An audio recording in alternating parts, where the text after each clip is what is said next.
Hey there everybody, Matt Carter here. And Jessica Carter. This video is a new Blue Bloods discussion. We are almost at the end of the road for this current hiatus. We will be back, new episodes at least start next week. Maybe we'll have a sense somewhere after that as to what the rest of the schedule this season's going to look like.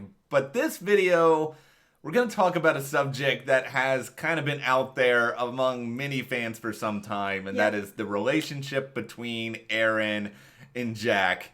Clearly, there are feelings here, there is heartbreak here, but could the show eventually bring the two together again in a more permanent capacity? We're going to talk it through here, but before we dive in, if you guys do like this video, remember to give us a like, subscribe to the channel, and ring that notification bell so you don't miss any other updates. We'll have a lot more, like I said, coming very, very soon. Alright, so what do we know about Erin and Jack? We know they have not been together for a long time. No. We know that Jack broke her heart. Yes. And we know that it seems like some of the pain of the past is starting to be let go.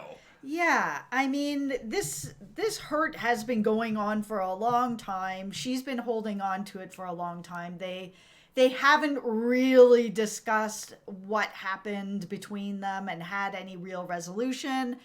This last episode, though, it really felt like it changed things a lot. I mean, we saw that Erin had gotten into this car wreck, and even though she was okay, it did shake her up enough that she started to really look back at her life and the things, sort of that idea of your life flashes before your eyes. So what are the things that you're thinking about when you're facing the possibility of death?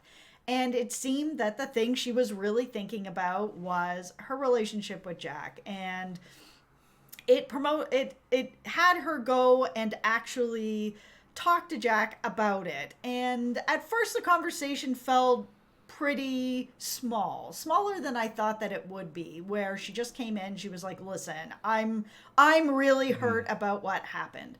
And there wasn't a lot more discussion at that point, but I think that they started it in that way where she just said the base of what the root of it is. She is really hurt by what he did.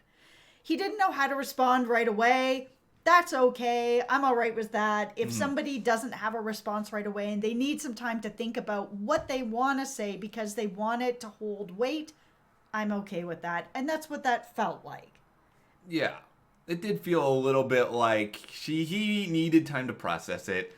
I don't think he was being a jerk in that moment. Eventually, he comes around and they do have a larger conversation about it. Yeah, and I like that it was at a dinner that Nikki was also going to be at. You know, she was back in town. That was something else, of course, that was on Erin's mind when all of this happened with the accident. But having that conversation at the dinner where he showed up, they were able to talk about it, and he was like, listen, I needed some time to really think about this properly and give you a real apology on what happened. It was really nice to see that happen. That conversation was a long time coming, but there was a lot of hurt that was there between them, and sometimes it takes a really big thing like this accident to actually force these conversations to the surface, because I don't know if she didn't have this accident, if she would have ever pulled her strength together to go to him and say, you hurt me. And then that would actually facilitate this conversation where Jack is like, yeah, I did hurt you and I was wrong and you deserve a proper apology for that.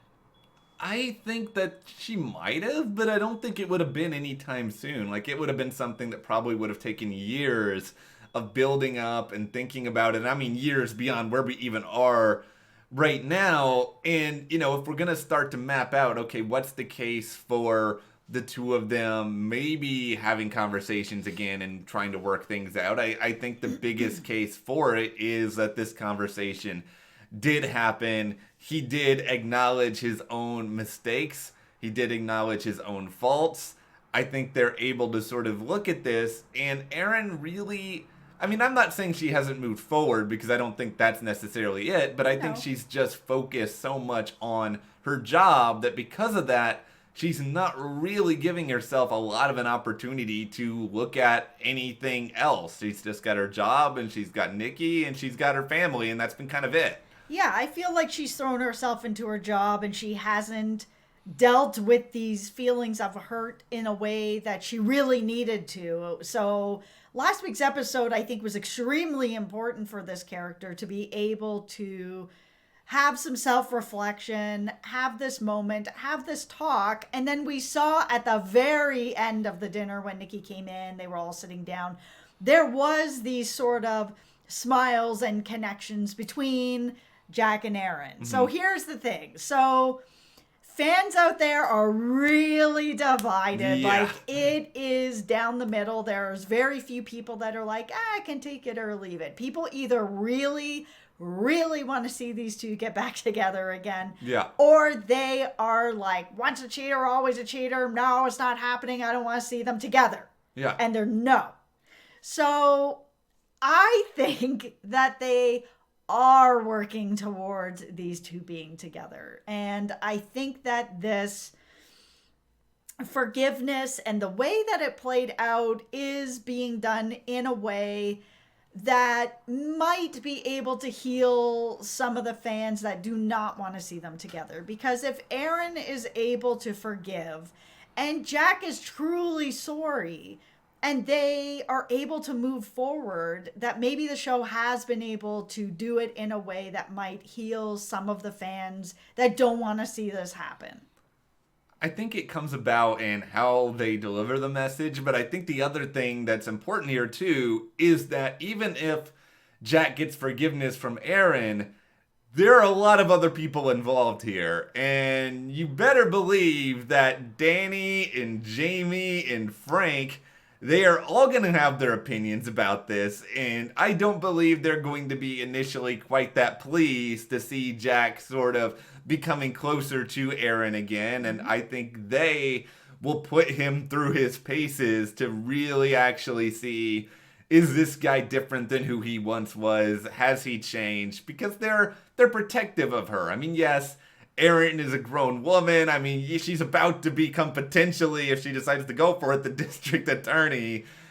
Yeah, but family's family. Exactly. Your brothers are always going to come to your defense, just like she is going to come to their defense if something like that was happening. You should expect Erin to show up and put them through the paces. So, I mean, that's what siblings do. I expect there to be some conversations with her brothers and Jack if he does start really coming around again.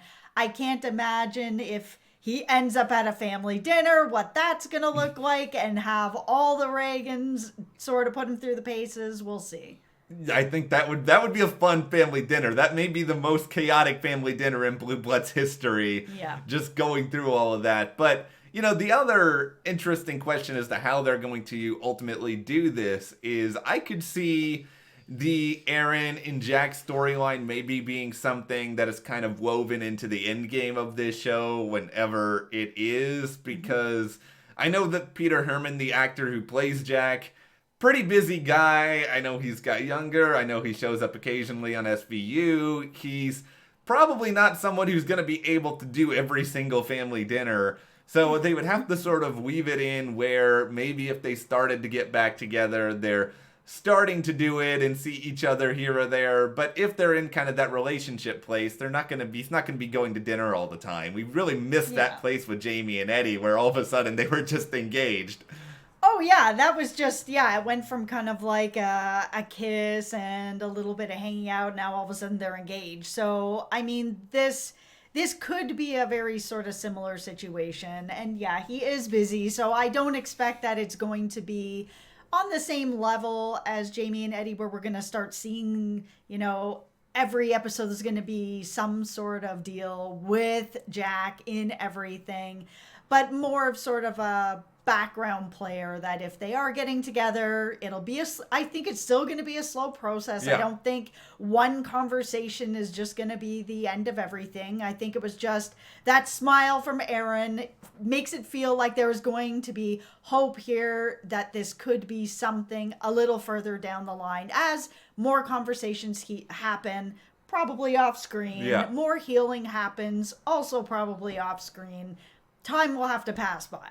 Yeah, and I need some of that. Like, I wouldn't be on board for the two of agree. them being together, this season. I think if we started to make them move towards that direction, maybe in season 11, it could make sense. There's one other important person who we haven't discussed yet in the context of all of this, who we both know will have very strong opinions, and that is our guy, Anthony, who I believe he will watch Jack like a hawk.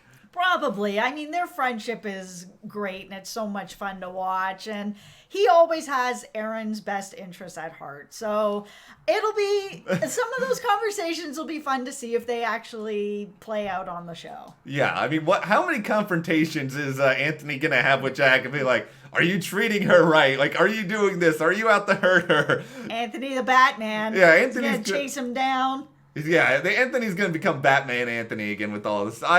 I'm curious to see where they go. I think it could work. I think there's more work that does need to be done with it. Yeah, for me, I like a story of redemption and forgiveness. And I mean, I don't want to see Erin get clowned again. I just want, if this is a real sort of story of redemption and forgiveness and healing, this is a very real life story of a lot of couples that go through this sort of stuff that have their whole relationships destroyed by things like this and do find a way to come back together, and it doesn't happen anymore. And there are not a lot of shows out there that really deal with that type of subject matter. And Blue Bloods has a really good way of getting into this type of subject matter that feels very relatable to situations that aren't always shown on TV in a very relatable way. So if there was going to be a show that was going to have this kind of arc and show us that forgiveness can happen and people can move forward in relationships after things like this and betrayals, this is the show that's going to do it right. Yeah, and it's going to do it, I think, without it being melodramatic, without it being just like over the top. It will do it, it will handle it, and then it won't focus on it forever.